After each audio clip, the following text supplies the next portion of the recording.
Welcome to Sleeping with the Stars, where history's most captivating figures come alive in the gentle embrace of twilight. I am your host, and tonight we journey back over 2,000 years to ancient Egypt to explore the extraordinary life of one of history's most enigmatic and powerful women. Picture this: a brilliant young queen who spoke 9 languages fluently, commanded the loyalty of one of the world's greatest empires, and whose beauty was said to be so mesmerizing that it could topple kingdoms. Yet beneath the legendary tales of seduction and romance lay a shrewd political mastermind who fought desperately to preserve her dynasty and her nation's independence against the rising might of Rome. This is the story of Cleopatra VII Philopator, the last active pharaoh of Ptolemaic Egypt, whose life reads like the most dramatic of novels, filled with palace intrigue, legendary love affairs, brilliant military strategies, and ultimately, a tragic end that would echo through the ages. Before we embark on this ancient journey together, I'd love for you to show your support by giving this video a gentle tap on the like button and subscribing to our channel for more restful historical adventures. Drop a comment below sharing where in the world you're listening from and what time it is in your corner of the globe. There's something magical about knowing we're all connected across continents and time zones through these timeless stories. While you're there, let us know which historical figures have captured your imagination and who you'd love to hear about in future episodes. We just might feature your favorite next. Now, dim the lights, slip under the covers, and settle into your most comfortable position, perhaps with the soft hum of a fan or the gentle patter of rain in the background. And let's drift back through the centuries to discover the remarkable woman behind the legend. The world of ancient Egypt. Our story begins in 69 BCE, in the magnificent city of Alexandria, jewel of the ancient Mediterranean world. This wasn't the Egypt of pyramids and sphinx that we often imagine, but a cosmopolitan hub of learning, trade, and cultural exchange. Alexandria boasted the greatest library in the ancient world. Its lighthouse was one of the 7 wonders, and its streets buzzed with merchants, scholars, and diplomats from every corner of the known world. Into this world of splendor and scholarship was born Cleopatra VII, daughter of Ptolemy XII, known somewhat unfavorably as Orlit, or the flute player. The Ptolemaic dynasty that ruled Egypt was itself a fascinating anomaly.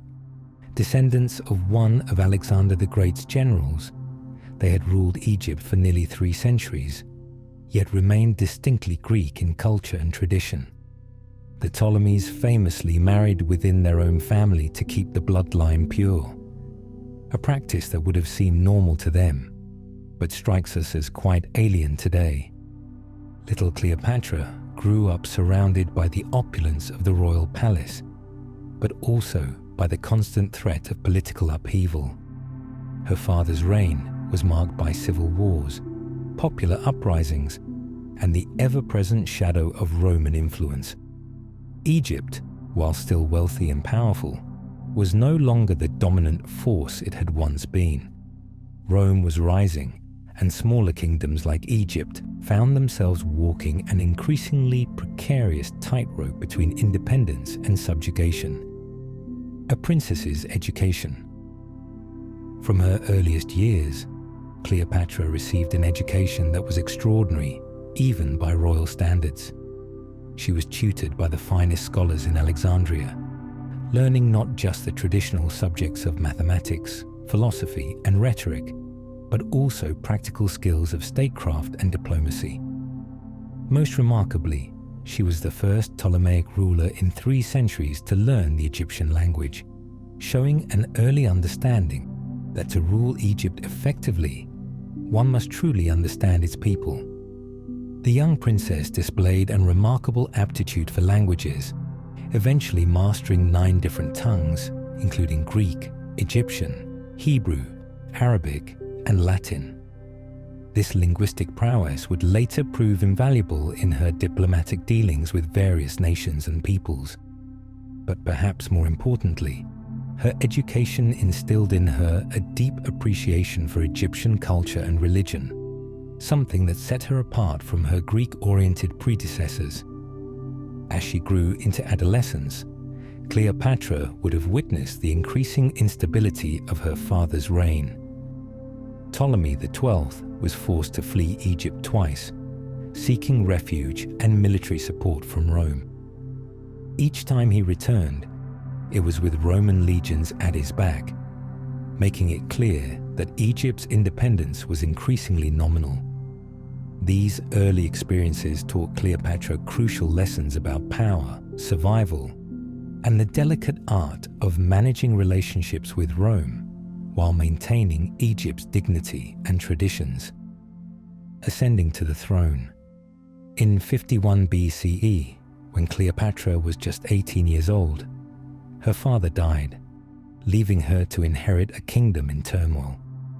According to Ptolemaic tradition, she was to rule jointly with her younger brother Ptolemy XIII, whom she was also expected to marry.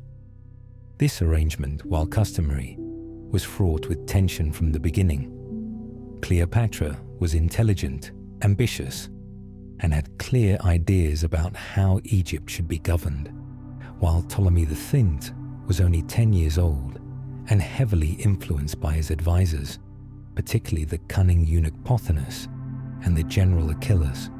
The early years of their joint reign were marked by the typical challenges facing Egypt: economic difficulties, poor Nile floods leading to famine, and the ever-present pressure from Rome. But Cleopatra showed remarkable resilience and political acumen for someone so young. She personally traveled to southern Egypt to participate in the installation of a new sacred bull, demonstrating her commitment to Egyptian religious traditions and earning the loyalty of the native population. However, the relationship between the royal siblings deteriorated rapidly. By 48 BCE, their differences had escalated into open civil war. Ptolemy XIII's advisors, believing the young pharaoh would be easier to control than his strong-willed sister, moved against Cleopatra. They had her expelled from Alexandria, forcing her to flee to Syria, where she began gathering an army to reclaim her throne. This period of exile was perhaps the making of Cleopatra as a ruler. Far from accepting defeat, she displayed the determination and strategic thinking that would characterize her entire reign. She knew that to survive, she would need powerful allies, and the most powerful ally available was Rome itself. The meeting with Julius Caesar. It was at this crucial juncture that one of history's most famous encounters took place. Julius Caesar, the great Roman general and politician, had arrived in Alexandria in pursuit of his rival Pompey, who had sought refuge with Ptolemy XIII after losing the Battle of Pharsalus. To Caesar's horror and displeasure, Ptolemy's advisors had Pompey murdered, thinking this would curry favor with the Roman leader. Instead, Caesar was outraged by this dishonorable treatment of a fellow Roman, even an enemy. Cleopatra, learning of Caesar's presence in Alexandria, saw an opportunity, but she faced a problem: how to reach Caesar when her brother's forces controlled the city and the palace. According to the famous account by Plutarch, she solved this dilemma with characteristic boldness and intelligence. She had herself smuggled into Caesar's quarters, rolled up in a carpet, or, according to some accounts, a linen sack. When the carpet was unrolled in Caesar's presence, out stepped the 21-year-old Queen of Egypt. It was a theatrical entrance worthy of the dramatic story that would follow. Caesar, himself a man of considerable charm and intelligence, was immediately impressed not just by Cleopatra's beauty, but by her wit, intelligence, and audacity. Here was a young woman who had not only refused to accept defeat, but had found a way to turn her apparent disadvantage into opportunity. The Alexandrian War. What followed was a passionate love affair, but also a crucial political alliance. Caesar, who was 52 years old and at the height of his power, found in Cleopatra not just a lover, but an intellectual equal and valuable ally. Cleopatra, for her part, saw in Caesar the protection and support she needed to secure her throne and Egypt's future. However, their alliance immediately plunged Alexandria into war. Ptolemy XIII's forces, outraged by Caesar's support for Cleopatra, besieged the palace quarter where Caesar was staying with a relatively small force of Roman legions. What became known as the Alexandrian War lasted for several months, during which Caesar and Cleopatra were essentially trapped together in the palace. This siege period was crucial for their relationship. Spending months in close quarters, they developed not just romantic feelings, but deep mutual respect and understanding. Cleopatra proved herself a valuable military advisor, using her knowledge of Alexandria's layout and Egyptian capabilities to help Caesar navigate the complex political and military situation. The war finally ended in 47 BCE, when Caesar's reinforcements arrived. Ptolemy XIII died in the fighting, some say by drowning in the Nile. Others suggest he was killed in battle. With her rival brother dead, Cleopatra was now the undisputed ruler of Egypt, though she was required by tradition to take another brother, Ptolemy XIV, as her co-ruler and husband. The Golden Years. With Caesar's support, Cleopatra's reign entered its golden period. She proved herself an exceptionally capable ruler, implementing policies that strengthened Egypt's economy, promoted trade, and maintained the delicate balance between Egyptian and Greek cultural traditions. She lowered taxes, encouraged agricultural production, and promoted the arts and learning that had long made Alexandria famous throughout the Mediterranean world.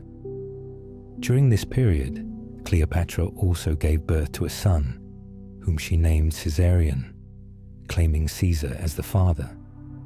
While Caesar never officially acknowledged the boy, he didn't deny the claim either, and the child would later become a significant factor in the political drama that unfolded after Caesar's death. In 46 BCE, Cleopatra traveled to Rome with Caesarion, where Caesar installed her in one of his villas across the Tiber. Her presence in Rome caused quite a sensation. The Romans were simultaneously fascinated and scandalized by this foreign queen, who had captivated their greatest general. She was undoubtedly the most exotic and powerful woman many Romans had ever encountered. During her stay in Rome, Cleopatra played an important role in Caesar's court, meeting with senators, diplomats, and other important figures. She was present for many of Caesar's triumphs and celebrations, including the dedication of the Forum Julium and its temple to Venus Genetrix, where a golden statue of Cleopatra was placed beside the goddess. However, her relationship with Caesar also made her enemies among the Roman elite, who viewed her influence over their leader with suspicion and resentment. Many Romans saw her as a threat to traditional Roman values and as a dangerous foreign influence on their republic. These tensions would have lasting consequences for both Cleopatra and Rome itself. The Ides of March. On March 15th, 44 BCE, everything changed. Julius Caesar was assassinated by a group of Roman senators led by Brutus and Cassius, who claimed they were acting to save the Roman Republic from tyranny. For Cleopatra, the news was devastating both personally and politically. She had lost not only her lover, but her most powerful protector and ally. Recognizing that her position in Rome had become untenable, Cleopatra quickly departed for Egypt with Caesarion. The journey home must have been filled with uncertainty and fear. Without Caesar's protection, she was vulnerable to his enemies, and Egypt itself was now exposed to potential Roman retaliation or conquest. Back in Alexandria, Cleopatra faced the enormous challenge of navigating the chaos that followed Caesar's death. Rome descended into civil war as various factions fought for control. Mark Antony, Caesar's loyal lieutenant, formed an alliance with Octavian, Caesar's adopted heir, and Marcus Lepidus to form the Second Triumvirate and hunt down Caesar's assassins. During this period, Cleopatra showed remarkable political skill in keeping Egypt neutral while the Roman world tore itself apart. She provided some support to the triumvirs, but avoided committing herself so completely that she would be destroyed if they lost. It was a delicate balancing act that required all her intelligence and diplomatic skill. The summons from Mark Antony. In 41 BCE, Mark Antony, now controlling the eastern portion of the Roman world, summoned Cleopatra to meet him in Tarsus, in modern-day Turkey. Antony needed Egyptian wealth and resources to fund his military campaigns, and he also wanted to assess Cleopatra's loyalty to Rome. For Cleopatra, this summons represented both an opportunity and a danger. She decided to make her entrance as memorable as possible. According to historical accounts, she arrived sailing up the river Cydnus in a magnificent barge with silver oars and purple sails.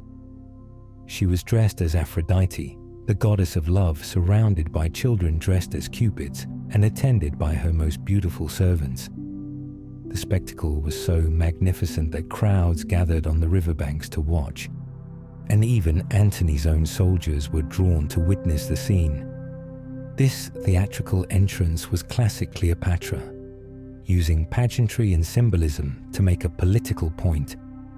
She was demonstrating that Egypt was still wealthy and powerful, and that she was a queen worthy of respect, not a mere client ruler to be ordered about by Rome. The message was clear.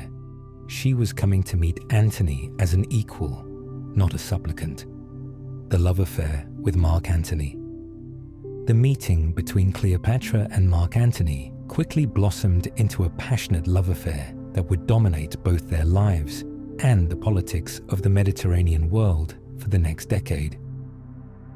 Unlike her relationship with Caesar, which had been as much about mutual political advantage as personal attraction, Cleopatra's affair with Antony seems to have been deeply emotional and romantic. Mark Antony was in many ways Caesar's opposite. Where Caesar had been calculating and controlled, Antony was impulsive and emotional. Where Caesar had been a master of Roman politics, Antony was more of a soldier and a man of action.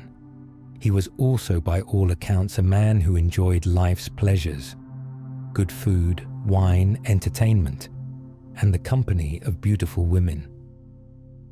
Cleopatra and Antony spent the winter of 41 to 40 BCE together in Alexandria, where they founded a society they called the Inimitable Livers, essentially a club dedicated to luxury and pleasure. They held elaborate banquets, engaged in intellectual discussions, and enjoyed various entertainments. But this was not merely hedonistic indulgence. It was also shrewd politics on Cleopatra's part. She was cementing her alliance with Antony while also demonstrating Egypt's continued wealth and cultural sophistication. During this period, Cleopatra became pregnant with twins, Alexander Helios and Cleopatra Selene, whom she would later claim were Antony's children. The birth of these children further strengthened the bond between the Egyptian queen and the Roman general, creating family ties that went beyond mere political alliance. The Parthian campaign. In 40 BCE, duty called Antony back to Rome. The triumvirate was facing challenges, and Antony needed to shore up his position. He also needed to deal with his Roman wife Fulvia, who had been fighting a war against Octavian in Antony's name. When Fulvia died, Antony made a political marriage with Octavian's sister, Octavia, to strengthen his alliance with his fellow triumvir. For Cleopatra, this must have been a painful reminder of the realities of Roman politics. Personal relationships, no matter how passionate, were always secondary to political necessity. She returned to ruling Egypt, raising her children, and waiting to see how events would unfold. Antony's marriage to Octavia was initially successful politically, helping to maintain the fragile peace between him and Octavian. However, Antony's heart remained with Cleopatra. In 37 BCE, he summoned her to Antioch, where they renewed their relationship. This time, their reunion had serious political implications. Antony formally acknowledged the twins as his children and made significant territorial grants to Cleopatra, including parts of modern-day Lebanon, Syria, and Turkey. These grants, known as the Donations of Alexandria, were controversial because they appeared to give Egyptian control over territories that had been under Roman rule. To many Romans, it seemed that Antony was allowing a foreign queen to dictate Roman policy, which was both unprecedented and deeply troubling. The final confrontation. The relationship between Antony and Octavian continued to deteriorate throughout the 30s BCE. Octavian skillfully used propaganda to portray Antony as a man corrupted by foreign influence, dominated by an Egyptian queen who sought to rule Rome itself. He spread stories about Cleopatra's ambitions, her supposed plans to establish Alexandria as the capital of a new empire, and her malevolent influence over Antony. In 32 BCE, the tension finally boiled over into open conflict. Octavian declared war, not on Antony directly, but on Cleopatra, cleverly framing the conflict as a war against foreign aggression, rather than a Roman civil war. This was a masterful propaganda move that allowed Octavian to portray himself as the defender of Roman values against Oriental despotism. Cleopatra and Antony assembled a formidable force for the coming war. They had significant naval power, substantial financial resources, and the support of many eastern territories.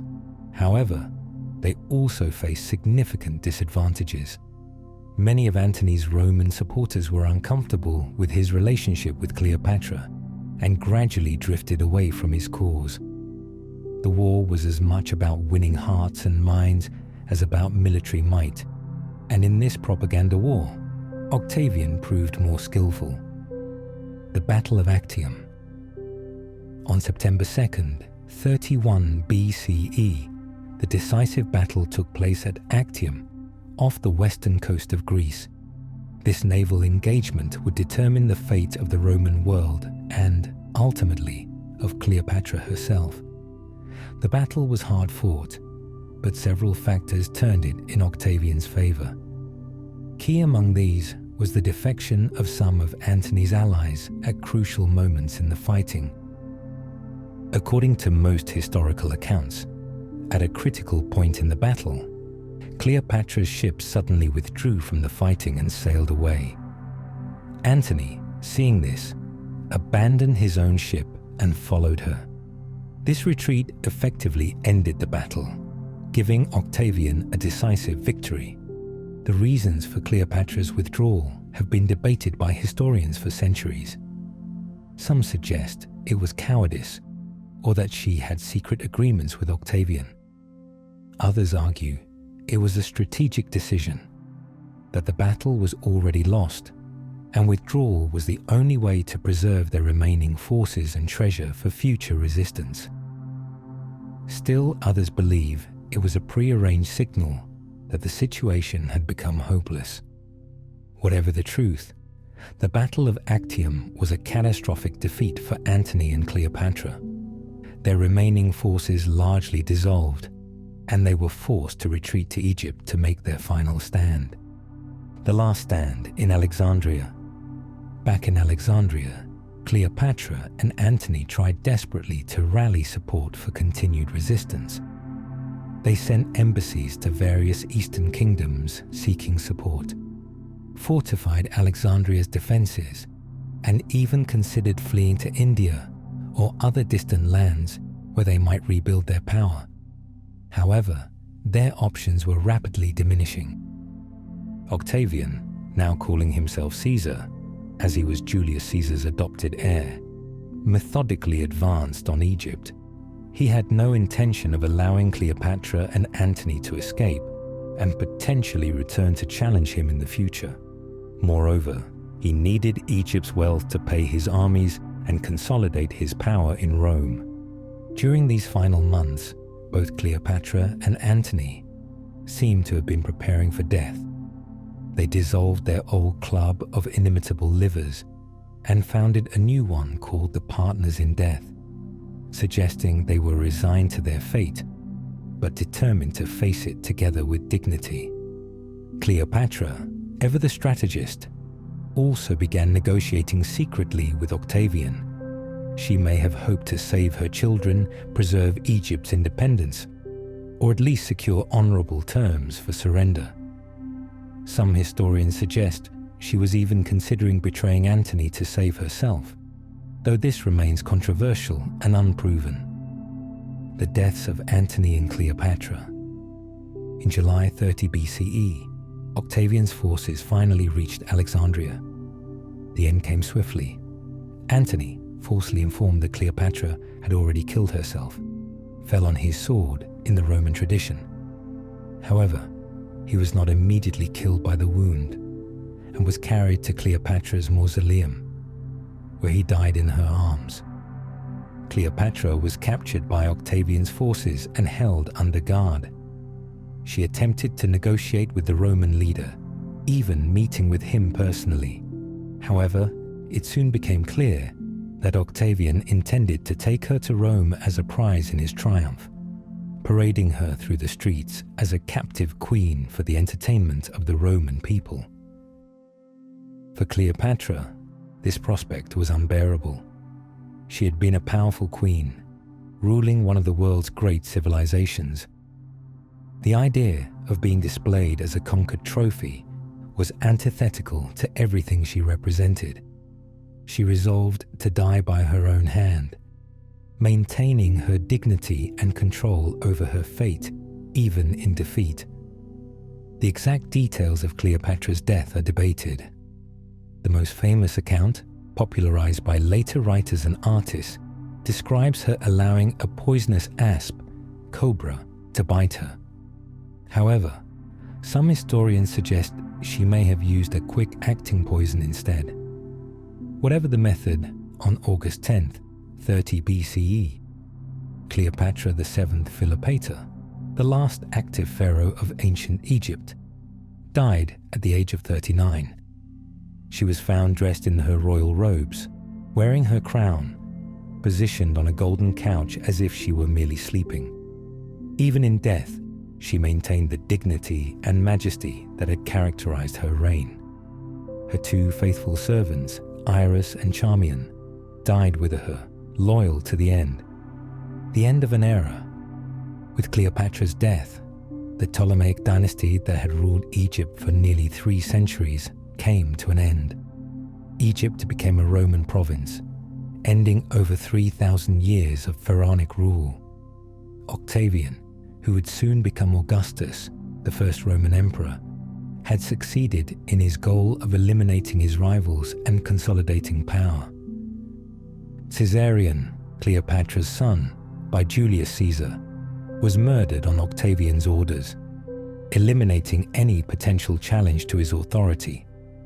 However, Cleopatra's 3 children by Mark Antony were spared and taken to Rome, where they were raised by Antony's Roman wife, Octavia. This act of mercy was unusual for the time and suggests that Octavian may have had some respect for Cleopatra's status as a fellow ruler. The wealth of Egypt, which Cleopatra had fought so hard to preserve, was indeed used by Octavian to pay his soldiers and fund the transformation of Rome from a republic into an empire. In death, Cleopatra's treasure helped finance the very system that had destroyed her. Legacy and legend. Even as Cleopatra's political power ended with her death, her legend was just beginning. Within decades of her demise, she'd become a figure of fascination in Roman literature and culture. Writers like Virgil, Horace, and later Plutarch wrote about her, often emphasizing her beauty and supposed powers of seduction, while downplaying her political acumen and intelligence. This pattern would continue throughout history. Medieval writers, Renaissance artists, and later Hollywood filmmakers have all been captivated by Cleopatra's story, but they have often focused on the romantic and exotic aspects while ignoring her very real accomplishments as a ruler and politician. The historical Cleopatra was far more complex and impressive than the seductress of popular imagination. She was a polyglot who could speak to her subjects in their own language, something no Ptolemaic ruler had done for 3 centuries. She was a skilled diplomat who managed to maintain Egypt's independence for nearly 2 decades in the face of Roman expansion. She was a patron of learning and the arts, maintaining Alexandria's position as the intellectual center of the Mediterranean world. Moreover, she was a mother who fought desperately to preserve a kingdom for her children, and a queen who chose death over the humiliation of defeat. Her relationship with Julius Caesar and Mark Antony, while certainly including romantic elements, were also sophisticated political alliances designed to protect Egypt's interests. The woman behind the myth. Recent archaeological and historical research has helped us better understand the real Cleopatra. Contrary to popular belief, she was probably not the great beauty of legend. Ancient sources suggest she was attractive, but not extraordinarily so. Her real power lay in her intelligence, charisma, and political skill. She was also probably not primarily Egyptian by blood, being descended from Macedonian Greeks.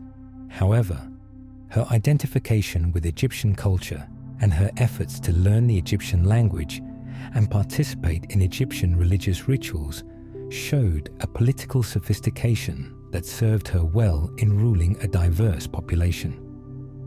Cleopatra lived in a world where powerful women were rare and often viewed with suspicion. The fact that she not only gained power but held it for nearly 2 decades is a testament to her exceptional abilities. She navigated the complex world of Mediterranean politics, maintaining Egypt's independence longer than seemed possible given the circumstances. She was also a mother who tried to balance her roles as queen and parent. Her children were not merely political pawns, but were clearly important to her personally. Her negotiations with Octavian show that even in her final desperate hours, she was thinking about their future and trying to secure their safety.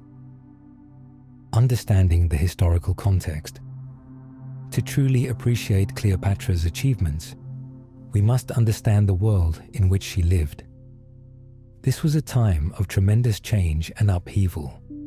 The Roman Republic was transforming into an empire.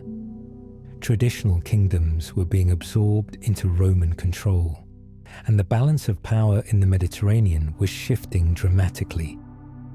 Egypt, while still wealthy, was no longer the dominant power it had been in earlier centuries. The kingdom faced economic challenges, social tensions between Greek and Egyptian populations, and the constant threat of Roman intervention. Any ruler would have faced enormous challenges. That Cleopatra managed to maintain power and independence as long as she did speaks to her exceptional abilities. She also lived in a world where women, even royal women had limited political rights and opportunities. The fact that she not only gained power, but exercised it effectively for nearly 2 decades was remarkable for any era, but particularly for the ancient world. The final chapter. As we reach the end of our journey through Cleopatra's remarkable life, we're left with the image of a woman who was far more complex and impressive than the myths suggest. She was not simply a beautiful seductress who used her charms to manipulate powerful men. She was a skilled politician, an intelligent ruler, and a determined mother who fought desperately to preserve her kingdom and dynasty. Her story is ultimately a tragedy, but it's the tragedy of a great figure brought down by historical forces beyond her control, rather than by personal failings. She lived at a time when the old world was giving way to the new, when ancient kingdoms were being absorbed into the growing Roman Empire, and when even the most skilled politicians could be overwhelmed by the tide of history. Yet, in her defeat, Cleopatra achieved a kind of immortality. Her story has inspired countless works of art, literature, and drama. She has become a symbol of female power and intelligence, of the clash between East and West, and of the tragic consequences of political ambition. The real Cleopatra was a woman of her time who faced the challenges of her era with intelligence, courage, and determination. She was a loving mother, a skilled ruler, and a formidable politician who deserves to be remembered not just as a legendary beauty, but as one of history's most remarkable women. As you drift off to sleep tonight, perhaps you'll dream of ancient Alexandria, with its great lighthouse and magnificent library, its bustling harbors and cosmopolitan streets. Perhaps you'll imagine the royal barge sailing up the Nile, or the palace where Cleopatra held court and made the decisions that shaped the ancient world. Her story reminds us that behind every legend is a real person who faced real challenges and made real choices. Cleopatra VII, the last pharaoh of Egypt, was such a person, complex, intelligent, and ultimately human. Her legacy extends far beyond the myths and legends to remind us of the power of intelligence, determination, and courage in the face of overwhelming odds. And now, as our journey with Cleopatra draws to a close, allow yourself to breathe just a bit more deeply. You've traveled across the sands of time, through palaces and battles, betrayals and love. Let the soft shimmer of the Mediterranean Sea remain with you. Let the golds and blues of ancient Alexandria linger gently in your imagination. You are safe now. You are calm. The drama has passed, and only peace remains. Sleep, knowing you are part of the great, unbroken thread of history. And remember that even in the fiercest lives, there are moments of quiet, just like this one. So rest well, dear dreamer, and thank you for spending this night with us, here on Sleeping with the Stars.